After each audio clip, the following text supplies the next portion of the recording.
Welcome to the Credential as You Go initiative, which explores how to transform the nation's credentialing system to include incremental credentials to build a fairer system that recognizes and formally documents what learners know and can do. This session is on technology. Credential Engine's Jeff Gran recently sat down with folks involved in technology discussions across the 3 states in year 1 of the initiative. Today we hear from Colorado's Charles Couch, University Registrar from University of Northern Colorado, and Christy Wold McCormick, Assistant Vice Provost and University Registrar from University of Colorado, Boulder. New York's Carlin Bacchus, Registrar from SUNY Genesee Community College, and North Carolina's Catherine Clyde, Dean of Business Division, and Brian Jones, Assistant Vice President, both from Pitt Community College. Let us begin. We're constantly asking the question, how do we improve the student experience? We took our time to really build out structure and protocols before we started approving a lot of micro-credential. Outside of our traditional degree and certificate programs, we have the micro-credentials under a model of kind of incremental. If you earn a micro-credential in a particular area, one or more micro-credential might work together to go towards a certificate and kind of stack up to a degree program. And so a procedure was built that focused on the academics and the curriculum side of what courses work together well to create a nice block of immediately useful skills.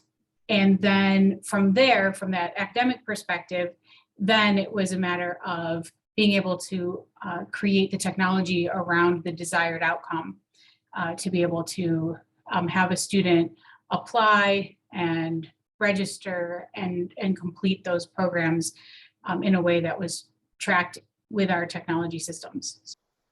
Our micro-credential processes were kind of a modification of an already existing platform we had for tracking non-matriculated students.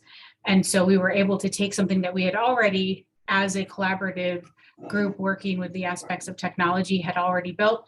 We added one more layer to that in order to be able to bring in an awardable credential as opposed to just tracking a non-matriculated enrollment. So any kind of new degree, certificate, any kind of academic program is funneled through the watermark. On the front end, we collect that from the academic unit leader saying we want to offer X credential, whatever that may be. And the registrar's office quickly peruses that content to make sure all the information is there. Once we've reviewed it, it goes on to the various academic leaders, whether they're undergraduate or graduate, for curriculum approval. Once that's collected and approved, we are in the registrar's office, the ones who basically take that content, build it into our catalog, and whether again undergraduate or graduate.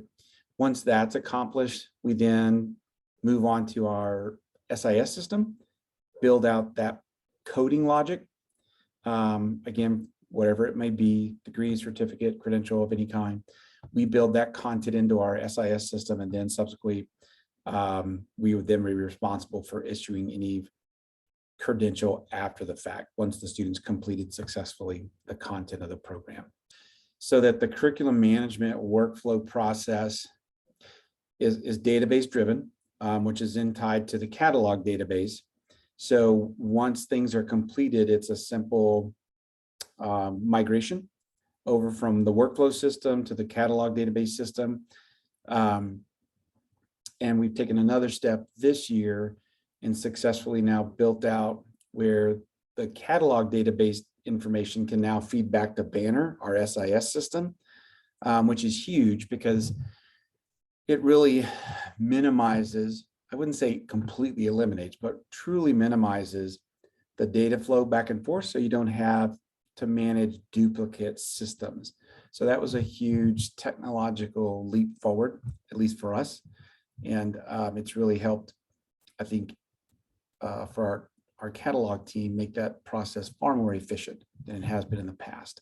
Our web content is tied to the database. The database structures that output for us on our website. And so, so anything that you want to drill down and look at from program level down to the particular course descriptions, things like that, it's all fed from the database. Once they decided what were the components that were going to be required for the creation of a micro-credential program, using the tools that we had in place so that those forms come through the same process and everything is managed through we have a workflow for approvals. In terms of the creation of the programs, it follows our same curriculum procedures as any other curriculum coming through our system. Our workflow is built into, it's using the banner databases. So, and then there's a workflow built that kind of uses that platform. If it is the most effective and efficient manner to accomplish something without bringing in another tool, that we do have some pretty powerful tools at our disposal already, and to use what we already have to do what we need to do next has always been kind of a general philosophy. At this point in time, at my institution, we are not also maintaining and building those out in our SIS. We could, but because we're building them and maintaining them in our badging platform, and we can pull data out of that platform into a data warehouse or get reports out of it, we don't necessarily want to duplicate effort. We are leveraging our curriculum management system that we use for degree programs and minors and certificates. We're leveraging that same software, and we built out another a form just for micro-credential proposals. So a department that wants to offer a micro-credential, we've created this formal review and approval protocol, and they can fill out that form. For auto awarding, right now, we use DegreeWorks as our degree, and that's for obviously for all of our degree programs, undergraduate, graduate.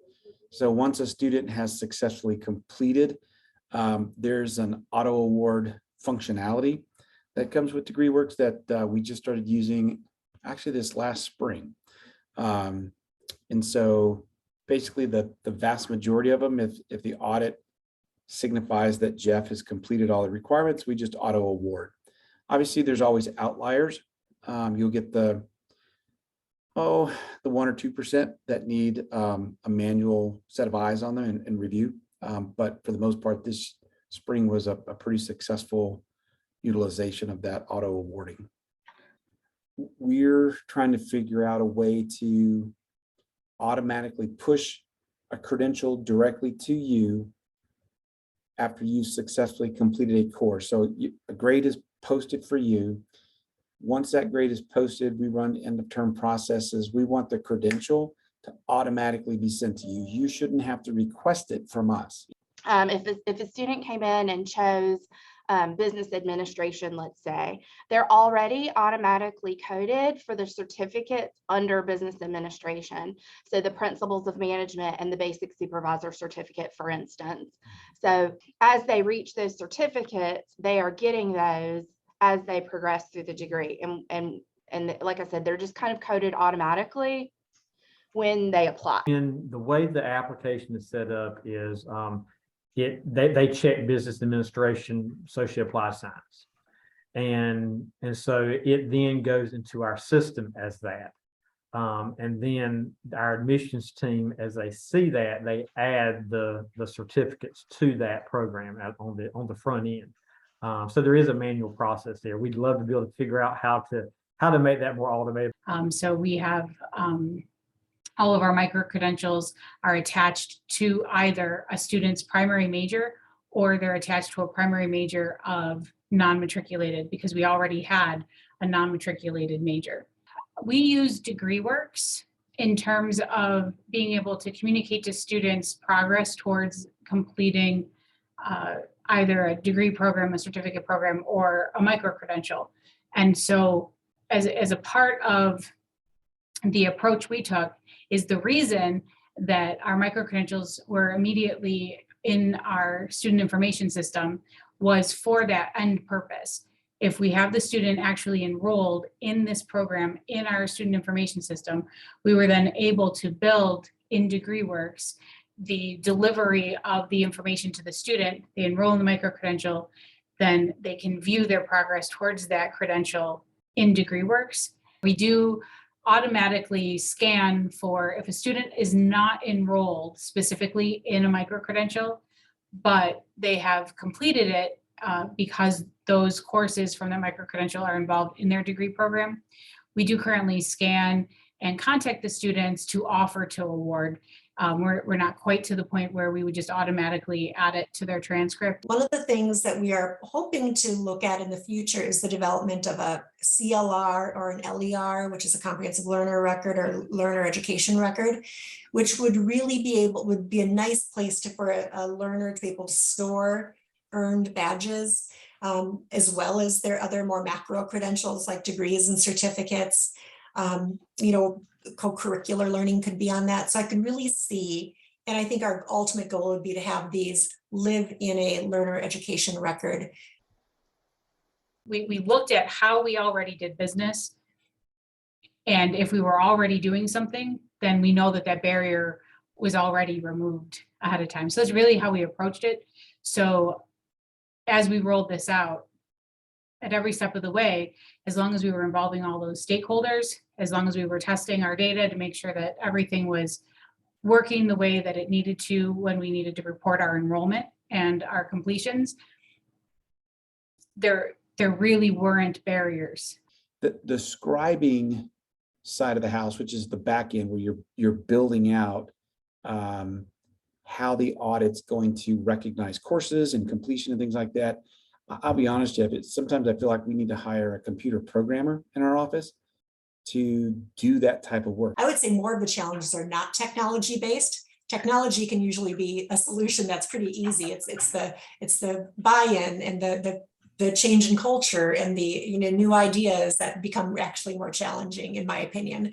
Our biggest concern in the office of the registrar, from a registrar perspective, is that we don't want students who, commit to going through a micro-credential program and think that they're going to get a badge.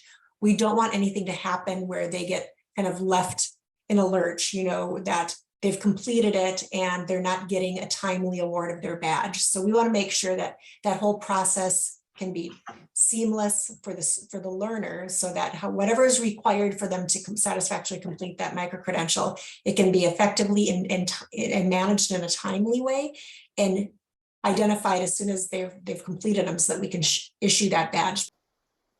We do offer all these extra certificates in these various programs that can be very beneficial to the students. And Okay.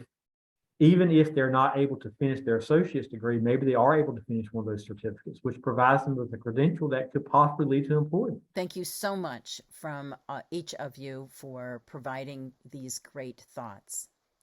In our next 2 mini conference offerings, we will hear more from the institutions across the 3 states on how they have been building incremental credentials. Please join us on October 6th and October 13th. We have many ways to connect with us. Please continue to visit our website, www.credentialasyougo.org, as new information is being updated regularly. Thank you.